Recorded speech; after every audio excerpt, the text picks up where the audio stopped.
बसंत पंचमी की पावन कथा बहुत प्राचीन समय की बात है। सृष्टि के रचयिता भगवान ब्रह्मा ने जब इस संसार की रचना की, तब चारों ओर जीवन तो था, परंतु न ज्ञान था, न कला, न संगीत और न ही वाणी में मधुरता।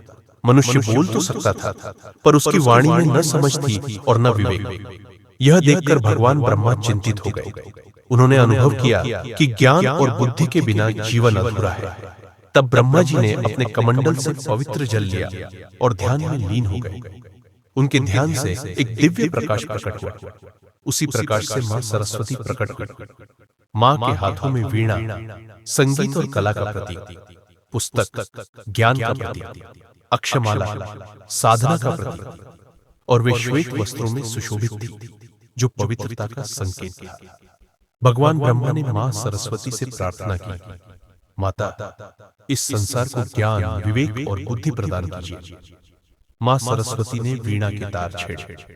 जैसे ही वीणा की मधुर ध्वनि गूंजी, प्रकृति में बसंत का आगमन हो गया। पेड़ों पर नए पत्ते आए, फूल खिल उठे, पक्षी मधुर स्वर में गाने लगे और मनुष्य की वाणी में मधुरता और समझ आ गई। उस दिन को माघ मास की शुक्ल पंचमी कहा गया, जो आगे चलकर बसंत पंचमी के नाम से प्रसिद्ध हुआ। दूसरा प्रसंग, कालिदास की कथा। एक और प्रसिद्ध कथा महाकवि कालिदास से जुड़ी है।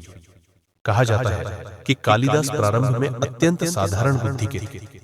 लोग उनका उपहास उड़ाते थे। एक दिन अपमानित होकर वे मां सरस्वती की शरण में गए और पूर्ण श्रद्धा से तपस्या की। मां सरस्वती प्रसन्न हुई और उन्हें आशीर्वाद दिया। उसी क्षण से कालिदास की बुद्धि जागृत हो गई और वे संस्कृत के महानतम कवि बन गए। इसलिए बसंत पंचमी को विद्या आरंभ, लेखन पाठन, कला और संगीत की शुरुआत का दिन माना जाता है।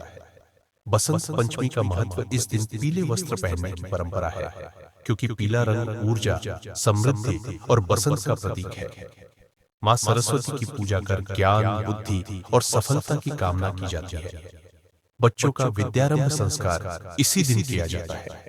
कथा का सार, जहां ज्ञान है वहां अंधकार नहीं, और जहां मां सरस्वती का वास है वहां जीवन स्वयं मधुर हो जाता है। इसी विश्वास के साथ हम बसंत पंचमी मनाते हैं।